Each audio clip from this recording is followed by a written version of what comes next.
Welcome to Undisputed, live from Los Angeles. I'm Jen Hale, here with Skip Bayless, Shannon Sharp. You look like you're ready for action. Hey, you know what I put this on? Closing argument about to happen. Somebody about to go down. Ooh. Have you ever won a single case in your life? What?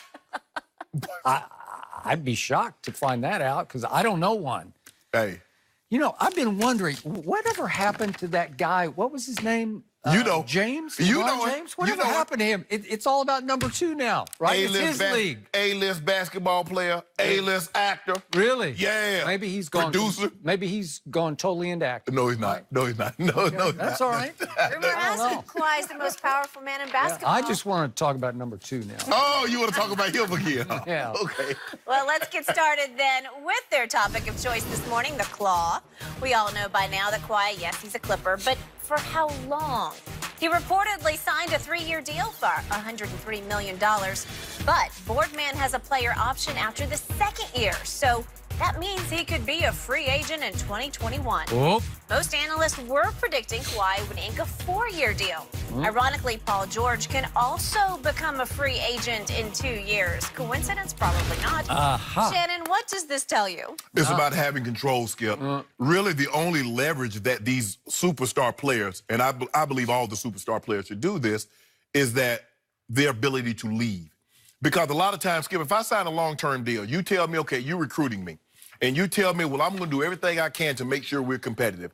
If we have to go to the luxury cap, in the luxury cap, I'm willing to spend. I'm willing to put great players around you. Well, I signed a long-term deal. You locked me in for 4 years.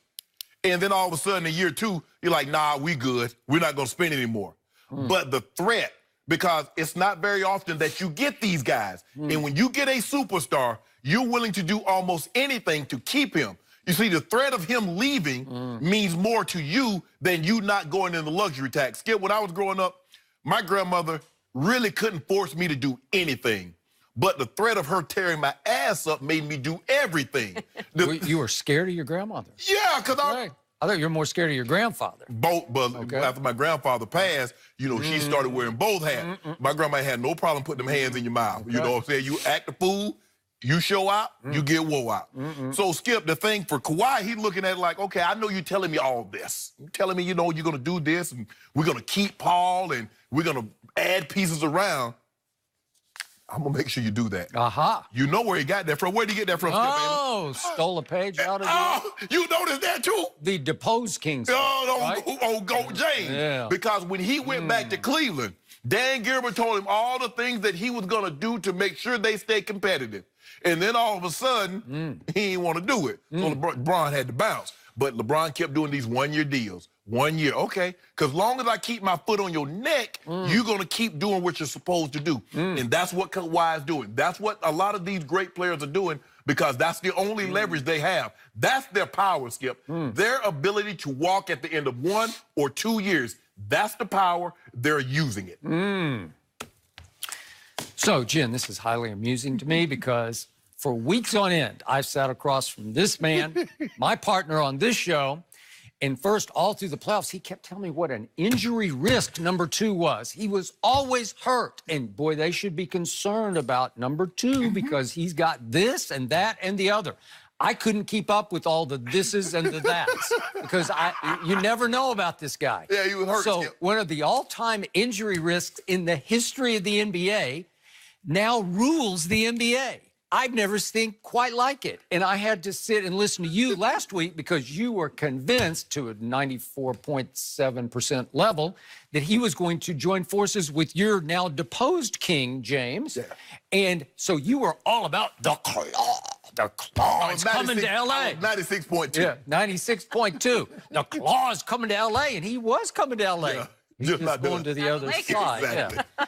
So this is all highly amusing to me because I never, ever thought I would see the day that number 2 and Paul George rule the NBA landscape. They are going to dictate the outcome of the NBA maybe for the foreseeable future, for the next, I don't know, 5, 7 years. Not true. Because guess who else is a free agent in 2021? Let's see, by then he'll be in his like 20th I don't care year. when you don't know. Huh? I don't know. You're 19. These guys will be still in their prime. They might be nearing the end of their Still prime. can't see him. Still can't see old GOAT. No, you don't think so? Nope. It sure looks to me like the two guys who just shunned LeBron James in back-to-back years, who said, nope, we want no part of him. These two guys connived to and conspired to unite against the king in his own building. I've never seen anything like this before. They said, let's go there and let's play for the Clippers. Let's share the building, the king's palace, except we're going to depose him because we're basically going to assassinate him in his own building. So that's what this sign of this 2-year deal really means? Yeah, because they are now perfectly positioned, if you really think about it, to try to beat the king at his own game in his own building, which they're now, they have vaulted to the Vegas favorites, right? Okay, yes, so you got to give them that shot. Yes. You got to give them that. Okay. They did that. Yes. They pulled that much off. Now they got to back it up. That's a whole nother issue. Right. But they are positioned now with only 2-year deals because both are going to wind up, you know, at the same time. They could have their ultimate goal and dream realized in 2 years because, remember, both of these guys grew up in Southern California as Laker fans. Both of them. They weren't Clipper fans. Who was a Clipper fan? Oh, so that's what, that's what you're thinking. Am I thinking? They're thinking. Seriously, they're in perfect position to not only beat the king, but then to replace the king because he might be on his way out. So then so in other words, you beat the man, then dethrone him and move into his kingdom. And you move into his house. His house. You keep telling me Staples is his house, at least his new house, right? Yep. You say it's the Lakers' house? Yep. Okay, if it's the Lakers' house, maybe he's going to have to move out of the Lakers' house in 2 years and they will replace him. Isn't it right on schedule? Isn't it? It was beautiful what this guy pulled off. You know what it reminds me of? Do you know the movie The Usual Suspects? I do. Kaiser Sose. This guy, number 2, has actually been all along Kaiser Sose, character played by Kevin Spacey. He was the shadowy figure in the movie that you never saw coming until it was too late. So and he left a trail of blood. So in other words, you said that old limp that Kaiser had, what Kawhi was putting on in the finals. He was limping. He was limping all the way home, and it was fake. He was actually fake limping, right? Yeah. Because what happens at the end of the movie?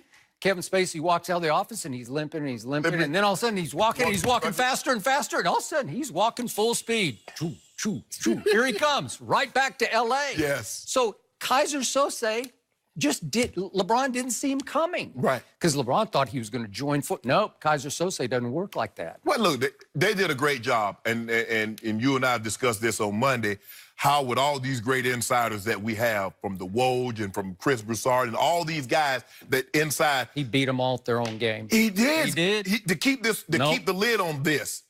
So basically, it was him and his Uncle Dennis, the Clippers and the OKC.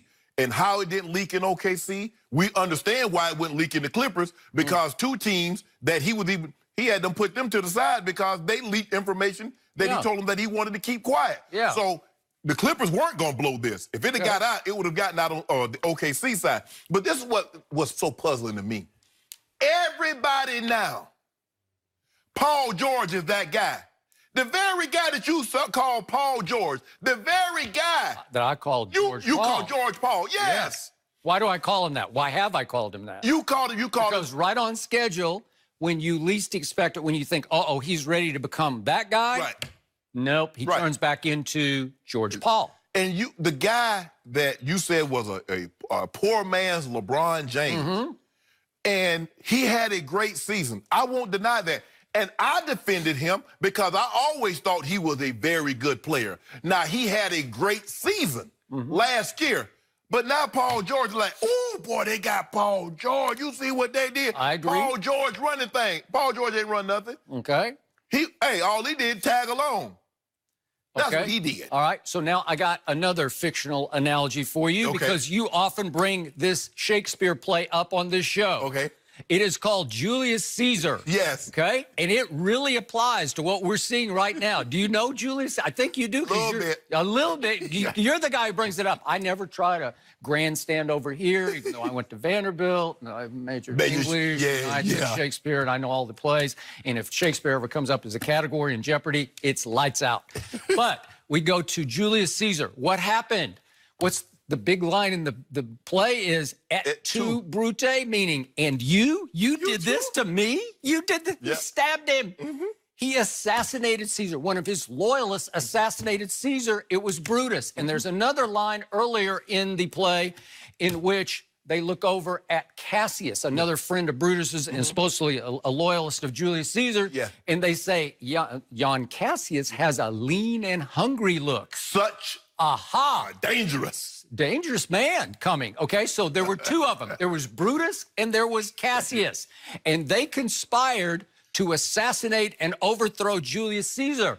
But they overplayed their hand because they underestimated how many other loyalists of Caesar's were going to turn on them. And what happens at the end of the play? They both commit suicide. Brutus and Cassius say, uh-oh, we're in trouble. We overplayed our hand, right? So you know what's going to happen. So boom. I'm with you on this premise because I don't really trust either one of them to be the guy. What did you finally conclude?